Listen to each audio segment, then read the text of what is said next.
Welcome to the Fit 15 podcast show, where you'll find health and fitness inspiration, motivation, and information shared in 15-minute episodes. Tune in while getting a move on to make leading and enjoying the benefits of a healthy lifestyle almost too easy. It's the Fit 15. And now your host, Catherine Basu.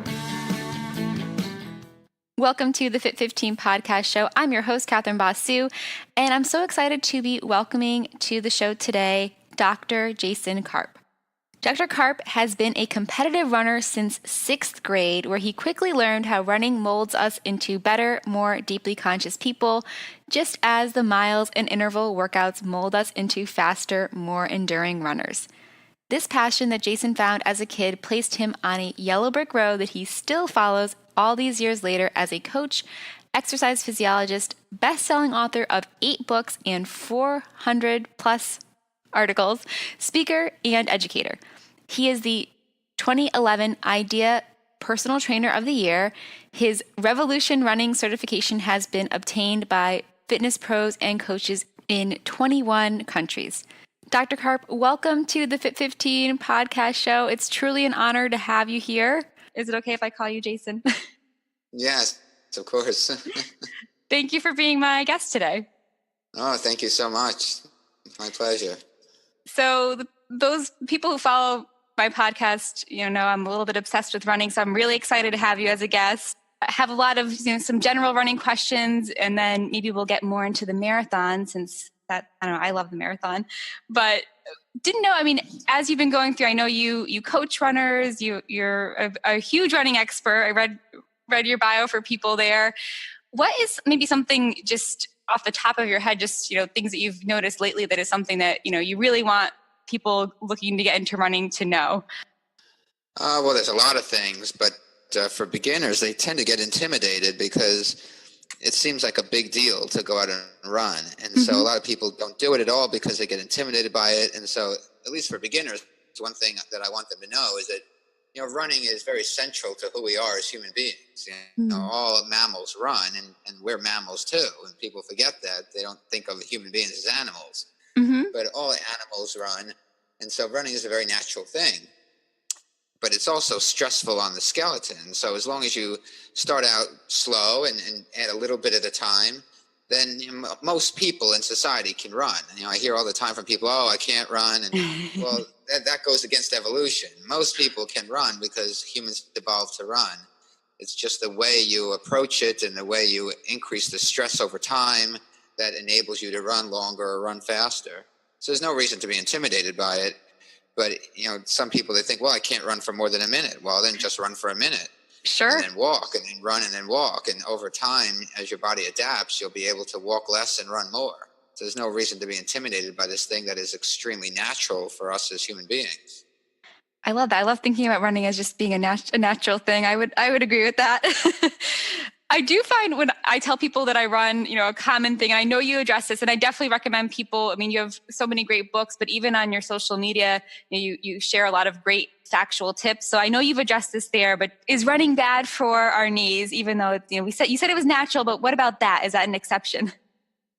No, yeah, that's probably the biggest myth about running, is that it's bad for your knees. And so there's 2 ways to look at this. One is the evolutionary way. Like, the way evolution works is that there's a random mutation of a gene, and if that characteristic that occurs because of that random mutation confers some kind of advantage to our survival, then it sticks around for future generations. And so the fact that we can run suggests that it was beneficial to us as a species to survive. If it was bad for us, evolution would have done away with the ability to run a long time ago. And so the fact that we have evolved to run suggests that it is beneficial for us as a species. The other way to look at it is the scientific research. There's no research to support that running is bad for your knees. People who run have no greater incidence of joint degeneration or osteoarthritis compared to people who don't run. And so even though a lot of people think that running is bad for their knees, or they go out and they run and their knees hurt and they think, it must be the running, it's not the running that is causing the knee problems. There's something else that's causing the knee problems. And like, if you have a parent who had a knee replacement, well, then that puts you at a genetic predisposition for having knee problems. And the running may bring that out to the forefront, but running is not the cause of the knee problems in the first place. Got it. All right. So we got science to back us up on this and evolution to back us up. Very good. So there's often common, injuries in any sport, but running is no exception. And I know you talk a lot about how, we really don't have to become injured as runners, even though it might seem that way. So what are some just strategies for not having to deal with an injury in the first place as we're falling in love with this sport? And most of it comes down to training intelligently. And so that means a lot of things, but most people will increase how much mileage they do or the intensity too quickly. And that's why they get injured. Most running injuries come from either adding too much volume or too much intensity too quickly for some vulnerable body part to adapt. And so that's why, like, when people go from nothing to a marathon in 6 months, well, that's why they get injured, because they're increasing things way too quickly. You have to run the same amount. Like, you basically have to repeat each week of training a number of times until your body fully adapts to that level of training before increasing the level. So when someone goes out and runs 20 miles a week, you got to run 20 miles a week for enough weeks that that's a normal thing for your body to experience. And when your body recognizes that 20 weeks a week, 20 miles a week is a normal experience, then and only then do you increase it to maybe 25. And then you run 25 miles a week for as long as it takes until your body recognizes that as a normal thing for your body to handle. And then and only then do you go to 30 miles a week. And so that takes time to do that. The same strategy with a long run. Most marathon training groups that are 6 months long, they go from practically nothing, practically getting off your couch, to running a marathon in 6 months. And so week after week after week, they increase the length of the long run. Well, most people are going to need more than 1 week to adapt to a long run. And so just the same strategy with the weekly mileage. If your long run is, say, 8 miles, you run 8 miles enough weeks in a row until your body recognizes that that's a normal thing for you to do. And then and only then do you go to 9 miles as your long run. And then you run 9 miles week after week after week until that becomes normal and you fully adapt to that. And then you go to 10 miles.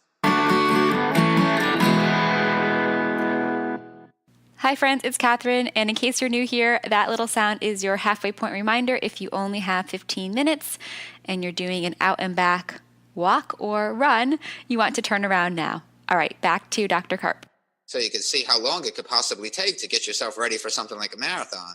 Yeah. But that's how you train intelligently if you don't want to get injured. The other way is that every time you do a workout, understand the purpose of the workout and run only as fast as you need to meet the purpose of the workout. So if you're doing a VO2 max workout on the track or the treadmill or a bike path, and you run half-mile reps at your VO2 max pace, there's no reason to go faster than VO2 max pace if the goal is to improve your VO2 max. And the same thing with other kinds of workouts that are meant to specifically target physiological variables that influence performance. You run at the right pace and no faster, because running faster isn't better than running at the right pace. All you're doing is adding more stress and more increased risk of injury. So training smart means a lot of things, and most people, unfortunately, don't train smart enough, and that's why they get injured. They rush the process, they run faster than they need to meet the purpose of the workout. They're not systematic about what they do, and that's why injuries happen. Got it. So even before we start looking at things like cross training, just starting off with running smarter, not worrying about some of those other things, even, maybe not going beyond that pre-made workout plan. Right. You got to take an intelligent approach to what it is you're doing rather than things be haphazard and out of control. And unfortunately, that's what most people do. And I hate it because it makes them not enjoy the experience. Right. The coach in me really hates it when I see that, because there's no reason for people to get injured doing this activity that humans evolved to do. But people get injured all the time because they just don't train intelligently, or they get their advice from some random website, on the internet that, was not written by an expert. And, you can get a training program anywhere these days, but like I keep telling people, would you get legal advice from someone who didn't go to law school? Right. You got to look at who's giving you the advice, and you got to do your homework. So kind of a red flag in our program if we see that it's increasing the mileage, at least for a newer runner, week by week, the longer runs getting longer, that might be, it's probably not although I guess really, I mean, as I'm saying this, the best plan is if you're working with, you have your own coach, right? Because you talk about this a lot. There's differences, person to person of what you can handle, right? So I guess I can't even really say that seeing that the mileage is increasing every single week is bad, because I think having your own coach just to accommodate for your own personal strengths and weaknesses as a runner is probably going to go even further than that. But exactly, because then you have someone who can work with you and understands the training process. Very good. So yeah, maybe get away from those pre-made cookie cutter plans if we want to reduce injury. Exactly. I guess another question that's been coming up a lot I see lately, I hear from newer runners, especially with the popularity of the keto diet, is this whole thing that carbs are bad. And as a runner, I love my carbs. I personally can't live without them. What's your any insights on that in terms of like, can we eat carbs? How do they impact us as runners? More of that scientific background on that. Mm-hmm.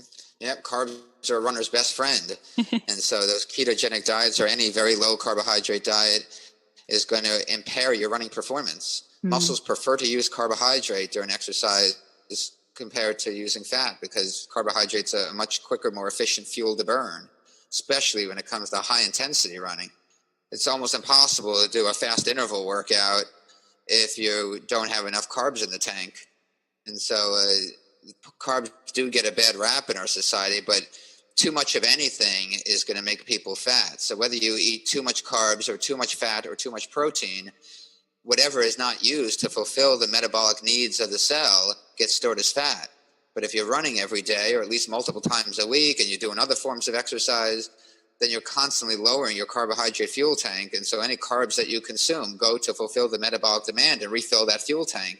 Mm. Where people run into problems is that they don't exercise enough, and so their fuel tank never gets depleted, and so they still consume carbs, and then they get fat, because if the fuel tank is already full, where are the carbs going to go? They're going to go to your left butt cheek. Right. So the way to avoid that is to constantly, on a daily basis, create a metabolic demand. It's the same thing with protein. Mm-hmm. If you're always doing hard workouts and long runs, then there's some microscopic muscle damage, which is a part of the training process.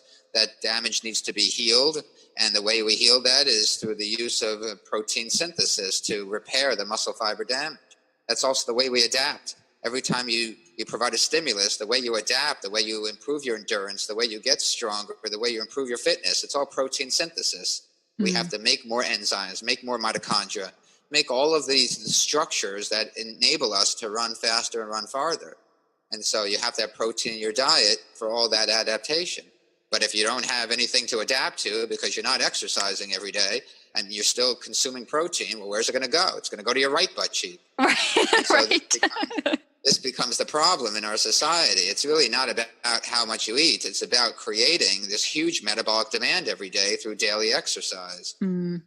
Runners can eat a lot of carbs and never gain weight because it all goes to fulfill that metabolic demand that you create by running a lot when you constantly lower the carbohydrate fuel tank. And so you consume carbs to refill the tank so that you can run another quality workout tomorrow. So carbs are a runner's best friend. You can't run at a high level without it. Love that. And I know, so you have some books on running, but you've also written some books about, fat burning and high metabolic workouts that you have. So I know one thing that comes up, just so for people who are listening who aren't runners or maybe don't want to be runners, even though we would try to convince them, do you have any insights on just tips for, being able to lose weight if they're not a runner? What are some things that they should think about?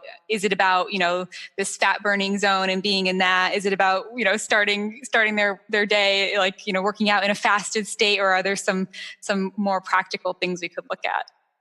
Yeah, there's really no tricks to it. Running is so effective because it just burns a lot of calories. So you get a bigger bang for your buck. Sure. With run. If you only have 20 minutes a day to exercise and you ask yourself, well, what's going to burn the most number of calories in those 20 minutes? Well, the answer is going to be running.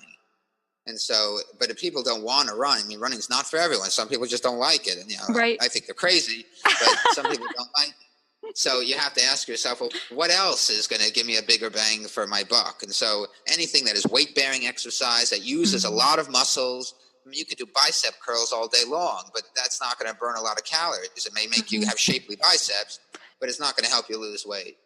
And so the activities that burn the most number of calories are the ones that are weight-bearing, that use a large amount of muscle mass, and that you constantly move around. So like circuit training, like if you're going to do strength training, don't do like traditional form of strength training where there ends up being more rest time than the time that you spend lifting the weights.